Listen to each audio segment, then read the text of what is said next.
But first, when a political candidate comes from outside mainstream politics, and that candidate gets nominated to represent a major party, and part of that candidate's appeal is that they come from outside mainstream politics, there's now a well-established process of making that candidate over subtly to make them seem more mainstreamy for the general election. We saw that process in action with the post-primary scrubbing of Republican Senate candidate Sharon Engel of Nevada.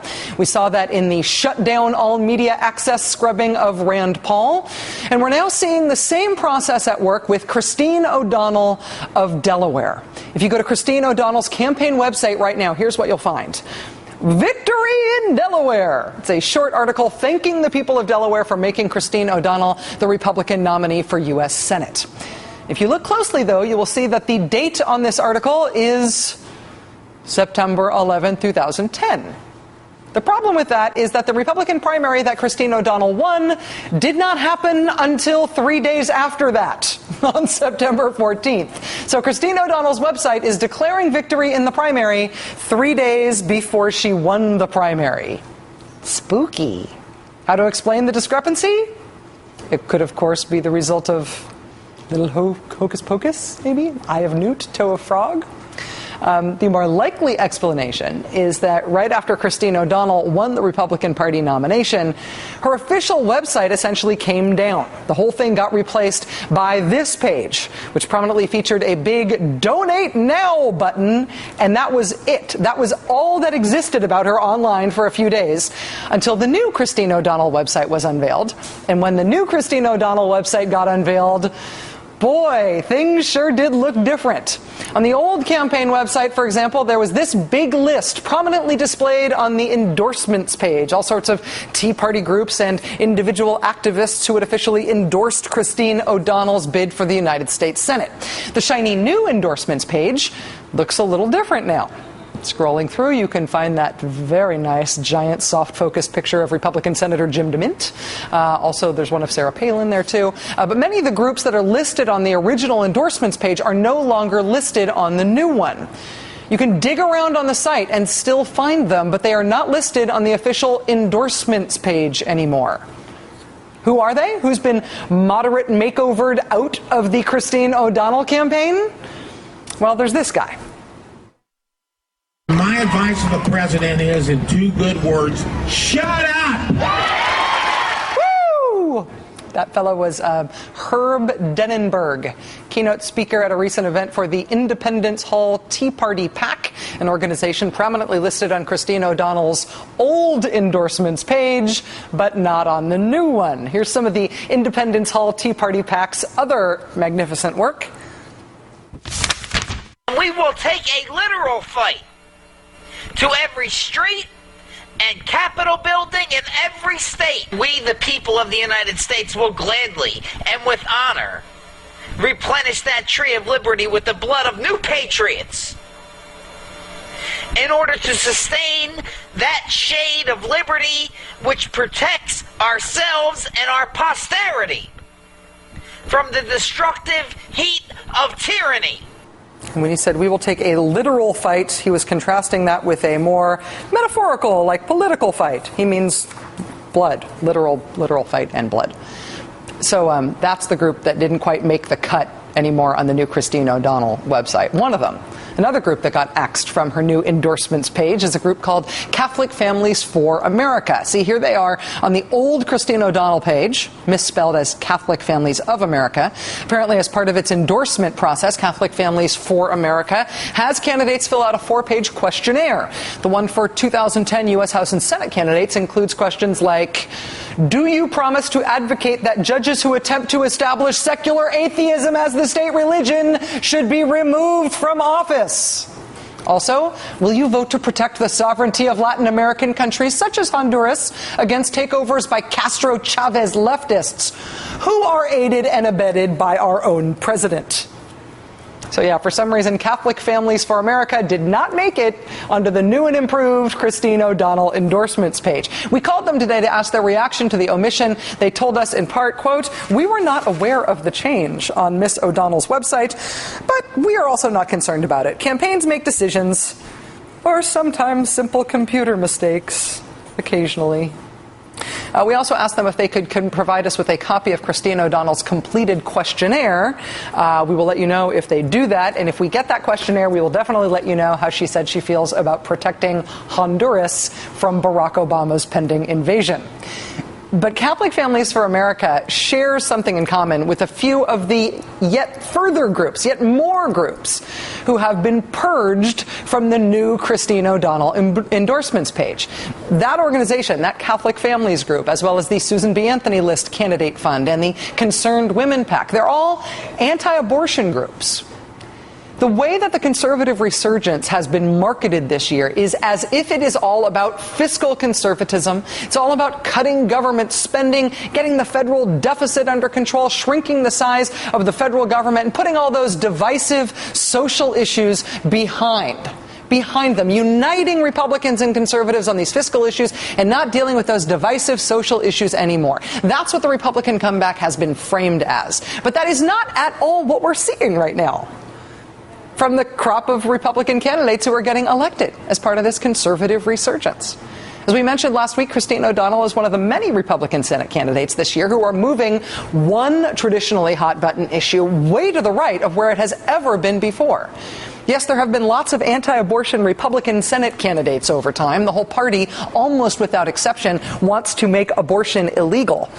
But this year, there are 5 candidates for Senate who want to ban it without exceptions for rape or incest. Christine O'Donnell in Delaware, Sharon Angle in Nevada, Ken Buck in Colorado, Rand Paul in Kentucky, Joe Miller in Alaska, all want the government to intervene if a woman gets pregnant because of rape or incest. They want the government to intervene to force a woman or a girl in that situation to give birth to the rapist's baby or to their relative's baby, no matter what she or the girl or woman's doctor wants.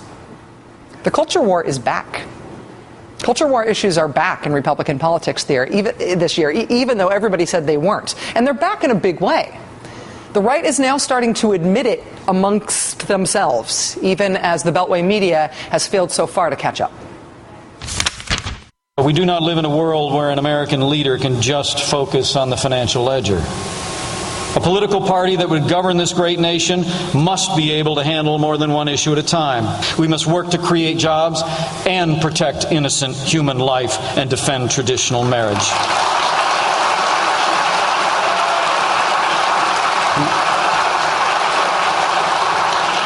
To those who say that marriage is not relevant to our budget crisis, I say you would not be able to print enough money in 1,000 years to pay for the government that you would need if the family continues to collapse. To those who say we should focus on cutting spending, I say, okay, let's start by denying all federal funding for abortion at home and abroad. Republican Congressman Mike Pence of Indiana, who won the presidential straw poll at the Values Voter Summit in Washington this weekend, saying essentially, you want to talk fiscal conservatism? Okay, let's say that abortion is a fiscal issue then. Sure, why not? These terms otherwise have no meaning. At the risk of stating the obvious to everyone who doesn't work in media, what is going on the right now is not about fiscal conservatism. It is culture war. All over again. Ladies and gentlemen, we are going to have to choose as a nation between the homosexual agenda and freedom, because the two cannot coexist. Every advance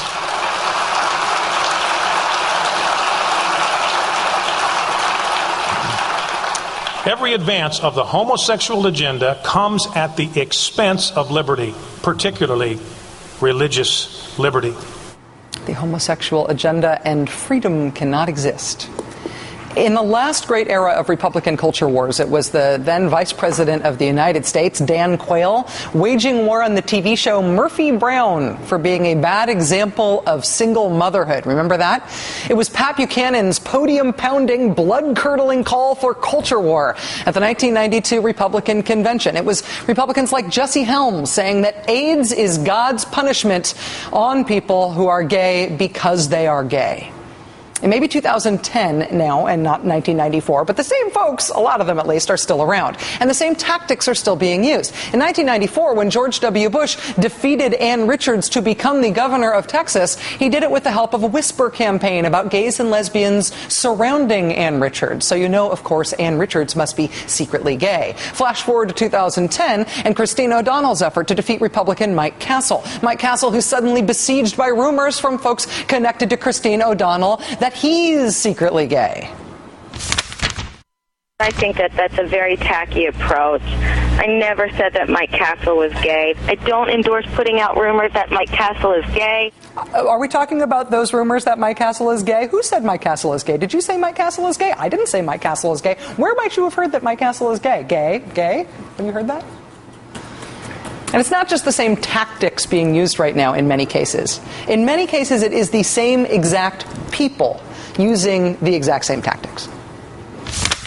When the world looks at America these days, all too often they see a moral swamp, a culture promoting sex and violence.